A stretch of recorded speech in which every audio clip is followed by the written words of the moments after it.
रीमा ने जैसे ही अपनी मां सरोज के कानों में झिलमिलाते झुमके देखे तो उसकी आंखें वहीं अटक गईं और उसने उत्सुकता से पूछा, मां, ये झुमके कितने सुंदर हैं, कहां से लाई आप? सरोज ने मुस्कुराते हुए प्यार से जवाब दिया, बेटा, ये तो तेरी भाभी सविता लाई थी। पिछले महीने हमारी शादी की सालगिरह थी। उसी दिन उसने मुझे यह तोहफा दिया और तेरे पापा के लिए एक सुंदर सी घड़ी भी खरीदी। पता ही नहीं चला कब इतनी चुपचाप खरीदारी कर ली। रीमा के चेहरे पर हल्की हैरानी और चाहत दोनों झलक उठी। उसने मां की आंखों में देखते हुए कहा, वाह मां, भाभी तो सचमुच सबका दिल जीतना जानती है। लेकिन सच बताऊं तो इन झुमकों पर तो मेरा दिल आ गया है। काश ये मेरे होते। सरोज ने बिना एक पल गंवाए झुमके उतारे और बेटी की हथेली पर रख दिए और बोली, ले ले बेटा, तुझे पसंद आ गए हैं तो तू पहन ले। मेरे कान में हो या तेरे, क्या फर्क पड़ता है? रीमा ने तुरंत झुमके कानों में डाल लिए और शीशे के सामने जाकर खुद को निहारने लगी। फिर मुस्कुराकर बोली, अरे मां, आप तो सच में सबसे अच्छी हो। हमेशा मेरी हर बात मान लेती हो। लेकिन मां पापा को ये बात मत बताना, वरना वो फिर कहेंगे कि रीमा जब भी आती है कुछ ना कुछ लेकर ही जाती है। सरोज ने हंसते हुए कहा, बेटा, ये घर तेरा भी है। तेरा हक उतना ही है जितना मेरा। कोई कुछ नहीं कहेगा। उस समय सरोज ने यह नहीं सोचा कि सविता को कितना दुख होगा जब उसे ये पता चलेगा कि उसके दिए झुमके मां ने रीमा को दे दिए। शाम को जब महेश ने सरोज के कान खाली देखे तो हैरान होकर पूछा, अरे, झुमके कहाँ गए? सविता ने तुम्हें कितने प्यार से दिए थे। सरोज सहजता से बोली, रीमा को पसंद आ गए तो मैंने उसे दिए। महेश का चेहरा गुस्से से लाल हो गया। बोले, क्या मतलब, पसंद आ गए तो दे दिए? हर बार जब भी रीमा आती है कुछ ना कुछ लेकर ही जाती है और तुम बिना सोचे समझे सब थमा देती हो। ये झुमकों की बात नहीं है, ये भावना की बात है।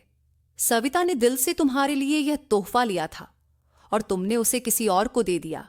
सोचो, अगर वही बहू तुम्हारे दिए किसी तोहफे को ऐसे ही किसी और को दे देती तो तुम्हें कैसा लगता? सरोज तुनक्कर बोली, हे भगवान, बस झुमकों की ही तो बात है। तुम हमेशा मेरी बेटी के पीछे क्यों पड़े रहते हो? आखिर खून का रिश्ता है मेरा उससे। बहू चाहे जितनी सेवा कर ले, पराई ही रहेगी। महेश ने गहरी सांस लेकर कहा, यही तेरी भूल है सरोज। तुझे सविता का सच्चा प्यार कभी नजर ही नहीं आता। तुझे उसका हर काम बनावटी लगता है और रीमा का झूठा अपनापन अमृत जैसा। याद रखना, यही मोह एक दिन इस घर को तोड़ देगा। समय बीतता गया। सविता रोज सुबह महेश के लिए चाय, नाश्ता और दवाइयां लेकर आती। उनके पैर दबाती, उनका हाल पूछती और हर बार उनका आशीर्वाद पाती। वहीं रीमा कभी कभार आती तो अपने शौक, अपने कपड़े और शॉपिंग की बातें लेकर ही आती और सरोज की आंखें उसे देखकर चमक उठती। लेकिन सविता की निस्वार्थ सेवा उन्हें कभी नहीं दिखाई दी। और फिर वही दिन आया जिसने सब कुछ बदल दिया। एक शाम महेश अखबार पढ़ रहे थे कि अचानक सीने पर हाथ रखकर गिर पड़े और दर्द से कराह उठे। सरोज घबराकर चीख पड़ी, सविता, जल्दी आओ, तुम्हारे पापा की तबीयत बिगड़ गई है। सविता दौड़ती हुई आई, पानी पिलाया, पीठ सहलाते हुए बोली, मां जी, यह हार्ट की समस्या लग रही है, हमें तुरंत अस्पताल जाना होगा। सरोज ने हड़बड़ाकर कहा, पहले रीमा को फोन करो, वो आ जाए फिर चलते हैं। फोन लगाया गया। उधर से शोरगुल और तेज म्यूजिक की आवाज आई। रीमा पार्टी में थी। उसने ऊंघती सी आवाज में कहा, मां, मुझे क्यों परेशान कर रही हो? पापा को डॉक्टर को दिखाना है तो दिखा दो, मैं कल देख लूंगी। यह सुनकर सविता का दिल बैठ गया, लेकिन उसने मां से कुछ कहे बिना तुरंत अपनी सहेली की गाड़ी बुलाई और महेश को अस्पताल ले गई। पूरी रात वहीं रही, दवाइयों का इंतजाम किया, डॉक्टरों से मिली, रिपोर्ट्स दिखाई और हर समय पापा का हाथ पकड़े बैठी रही। सुबह डॉक्टर ने कहा, आप इन्हें समय पर ले आईं, वरना जान भी जा सकती थी। 2 दिन बाद जब महेश खतरे से बाहर आए तो रीमा वहां पहुंची। चेहरे पर नकली मुस्कान थी।